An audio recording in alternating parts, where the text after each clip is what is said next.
나무아미타불. 안녕하십니까, 법원입니다. 오늘은 12인연을 잠깐만 더 살펴보도록 하겠습니다.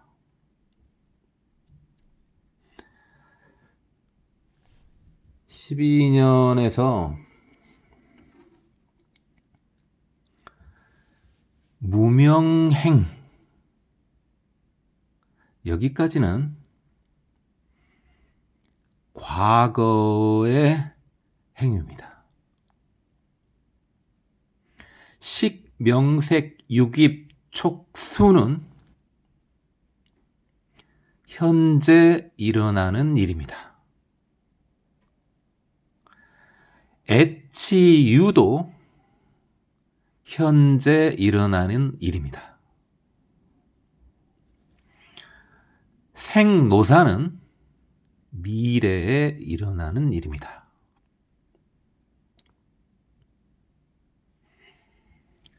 다시 한번 보겠습니다.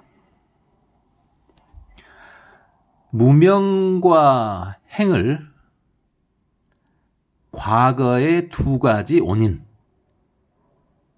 보고 식, 명색, 유깁, 촉수를 현재의 5가지 결과로 보고 애치, 유를 현재의 3가지 원인으로 보고 생노사를 미래의 2가지 결과로 보도록 하겠습니다.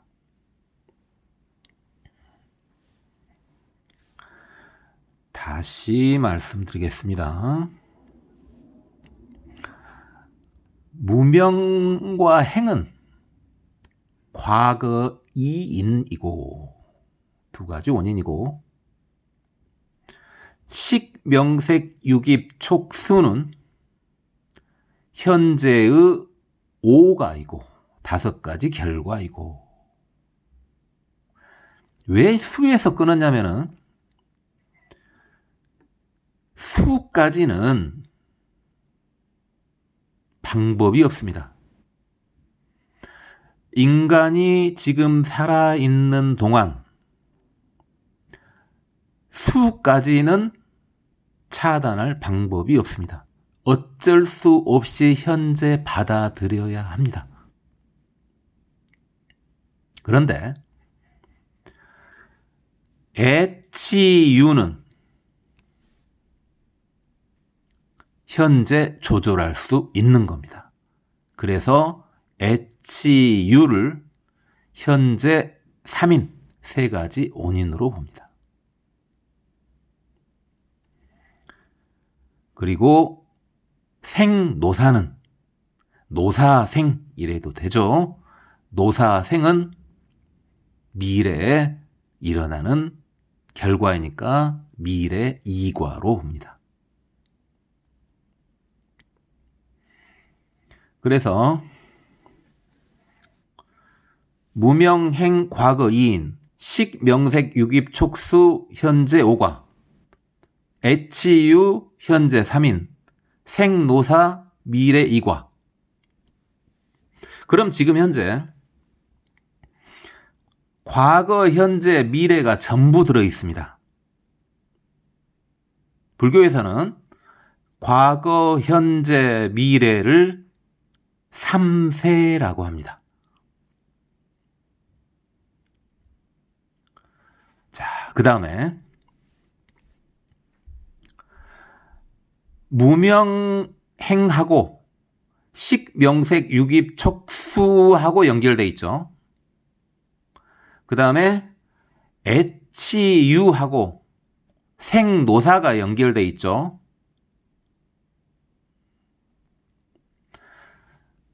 특히 무명행하고 식, 명색, 유깁, 촉수가 연결되어 있는 것은 과거와 현재가 겹치는 것이고 애치유와 생노사가 연결되는 것은 현재와 미래가 겹치는 것입니다. 그렇다면 과거, 현재 겹치고 현재, 미래 겹치고 둘이 겹치는 거죠. 이것을 양중이라고 합니다. 두 량자의 겹칠 중, 양중. 그리고 이들의 관계는 원인과 결과인 인과관계죠. 그래서 이를 뭐라고 하느냐? 삼세 양중인과라고 합니다. 이것을 삼세 양중인과라고 합니다. 자, 다시 한번 보겠습니다. 이제 달리 보겠습니다. 무명행은 업보라고 할 수 있고, 식명색유깁촉수는 몸을 얻는 과정이고, 애치유는 업보가 누적되는 과정이고, 생노사는 현상적인 결과입니다.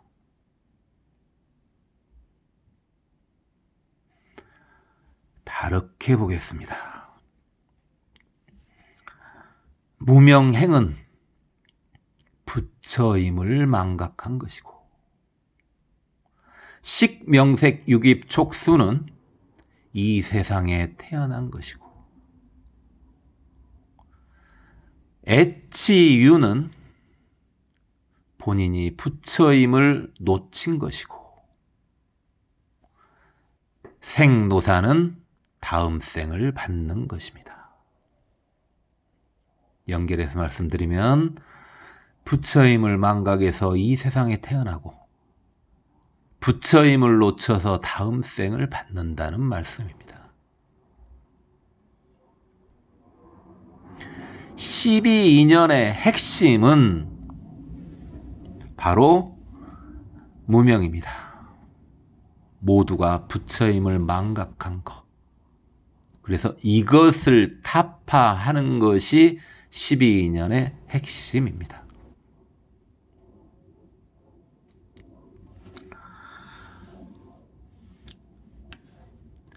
수많은 인과들이 모인 것을 연기법이라고 한다.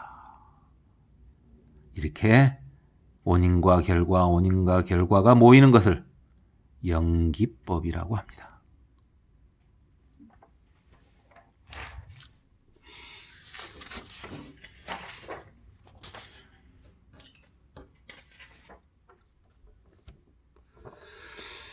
자, 12연기 중에서 12개 중에서 좋은 것은 없어 보입니다. 자, 이제 12인연을 이용한 수행법을 한번 보겠습니다. 12개 중에서 한 개만 없어도, 한 개만 끊어도 윤회는 멈춥니다.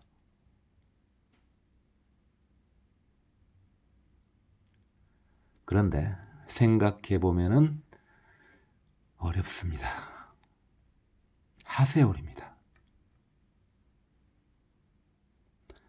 그럼 어떻게 해야 하나? 수행법이자 해결책은 다음과 같습니다.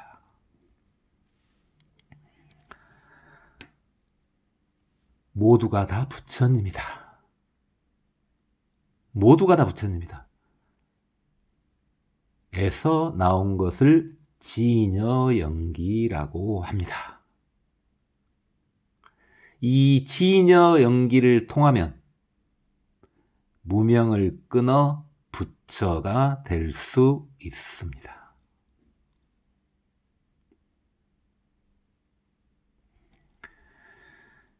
(12년은) 이 정도만 하고 다음으로 넘어가도록 하겠습니다.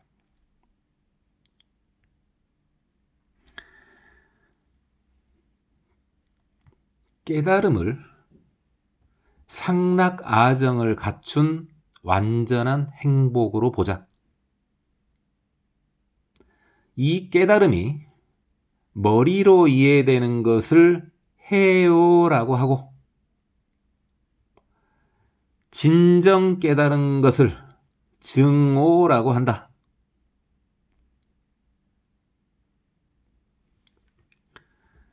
자, 해오한 것의 대표적인 예를 하나 들어보겠습니다. 혹시 번뇌 즉 보리라는 말을 들어보셨습니까? 보리는 깨달음을 의미합니다. 그럼 번뇌 즉 보리라고 하는 것은 번뇌가 곧 깨달음이라는 말입니다. 이 정도가 이해되면 해오하신 겁니다. 그럼 증오는 뭐냐? 증오는요, 반드시 삼명통이 열려야 합니다. 이건 우리 같은 중생도 검증할 수 있습니다. 깨달음을 심오한 경계로 보고 어찌 중생이 파악하겠냐고 하는 것은 사이비 불교인의 전형적 행태입니다. 잠시 후에 다시 말씀드리겠습니다. 해오한 사람을 현자, 현인이라고 하고, 증오한 사람을 성자, 성인이라고 한다. 현자는 어떤 상황이 발생하면 일부러 마음을 일으켜서 참아야 합니다. 즉, 유혹 등을 받는 상황에서 자신을 억눌러 바른 길을 지켜야 하는 경계입니다. 맹자나 순자, 70세 이전의 공자님 정도가 현자의 경계로 볼 수 있겠습니다.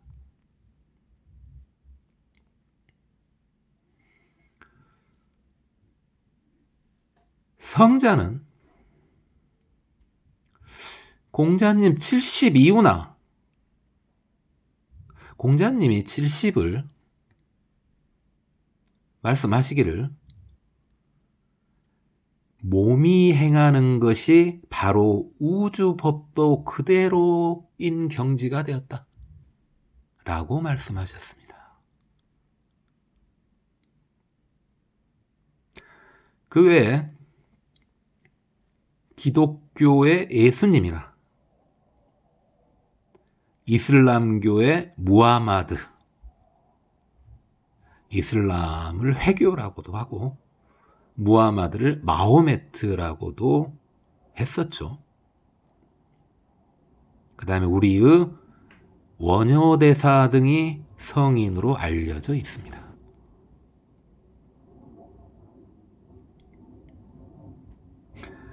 자, 해오하면 물리가 통하고 경계에 부딪혀도 마음이 흔들리지 않거나 흔들렸더라도 금방 제자리로 돌아온다. 물리는 글자만 알면 모든 글의 내용을 이해하는 경지를 말합니다.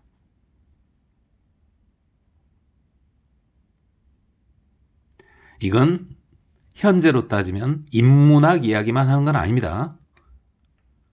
인문학은 당연하고 자연과학이나 수학까지도 마찬가지입니다.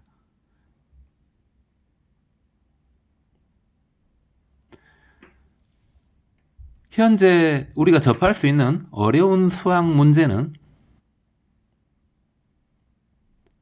수학능력 시험에 나오는 4점짜리 문제들입니다. 그 문제의 해석을 보고 이해하지 못한다면 그 사람은 물리가 통한 사람이 아닙니다. 물리 통한다는 말을 여기서는 그 급으로 쓰고 있는 겁니다.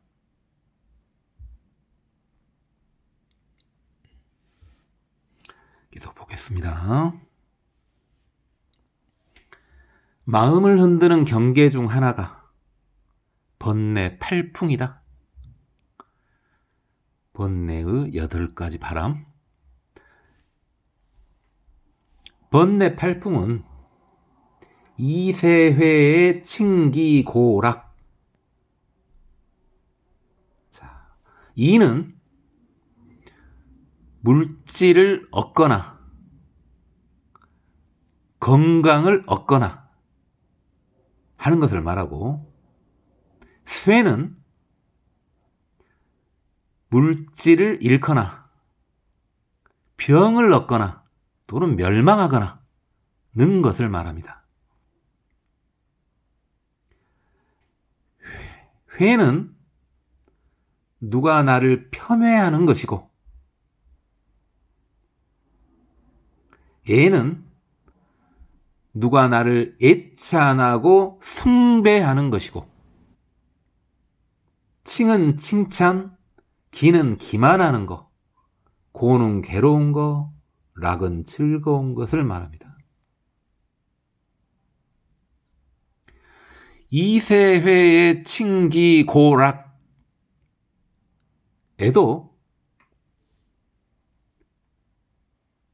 전혀 마음이 흔들리지 않은 인간이라면 일단 현자는 확실합니다. 그런데 제가 성자에 대해서는 아직 언급을 잘 하지 않고 있습니다.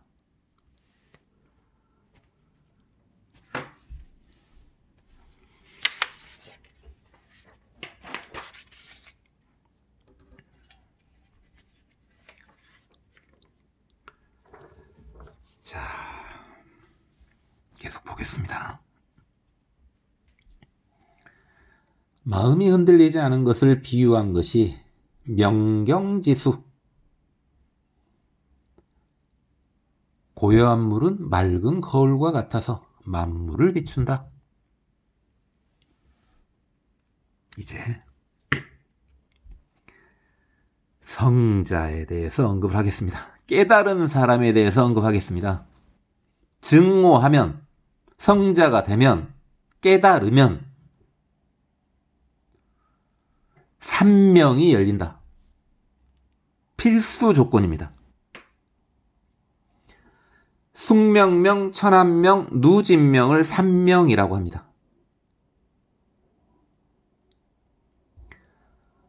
숙명명은 과거의 모든 것을 아는 거고, 천한명은 현재와 미래의 모든 것을 아는 거고, 누진명은 번뇌가 없는 것입니다.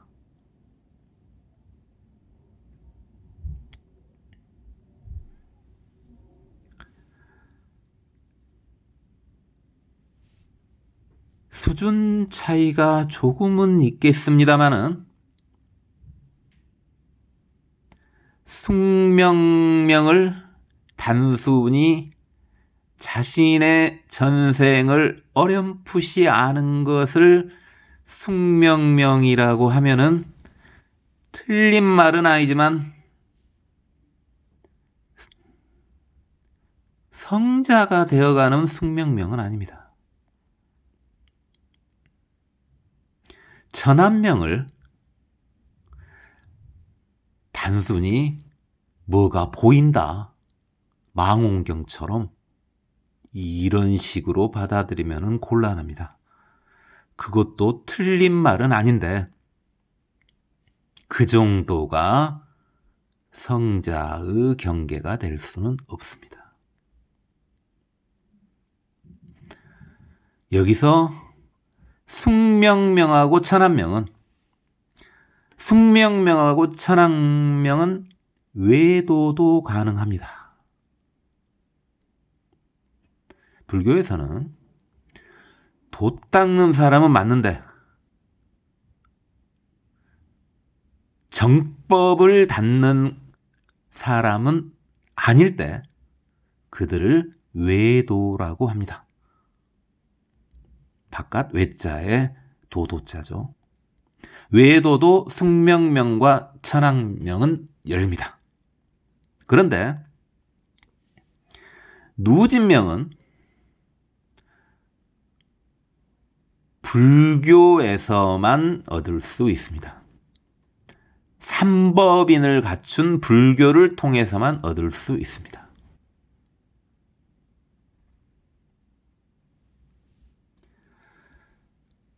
자,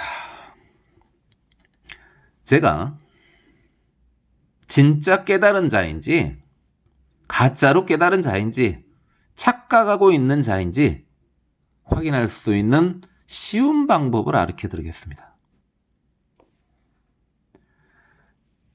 숙명명과 천한명은 외도도 할 수 있지만 일단은 성자라면 가능합니다. 검증은요, 요즘 세상에서는 CCTV 3대만 있으면 됩니다. 그 3대를 설치하는데 나는 그 3대가 어디에 설치된지 모르고 있어야 합니다. 다만 나중에 내가 그 CCTV를 확인할 수 있기만 하면 됩니다.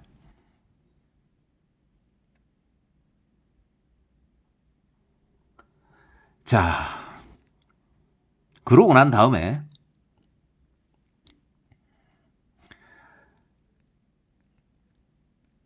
과거 시간, 멀리도 필요 없이 하루 전, 이틀 전, 3일 전 정확한 시간을 성자라고 하는 사람한테 알려주고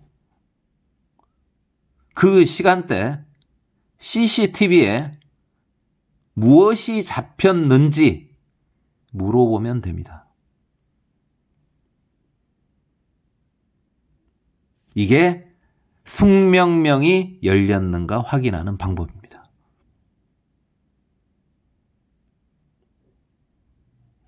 천한명이 열렸는가 확인하는 방법은 똑같습니다. 성자라고 주장하는 사람한테 미래, 하루 후, 이틀 후, 3일 후에 시간을 정해주고 각각 CCTV 1번, 2번, 3번에 그 시간에 무엇이 찍히는지 물어보면 됩니다.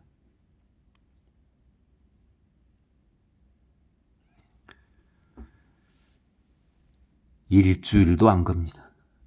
금방 검증이 끝납니다. 그 정도도 안 되면 성자가 아니죠. 오늘 강의는 여기에서 마치도록 하겠습니다. 고맙습니다. 법원이었습니다. 나무 아미타불.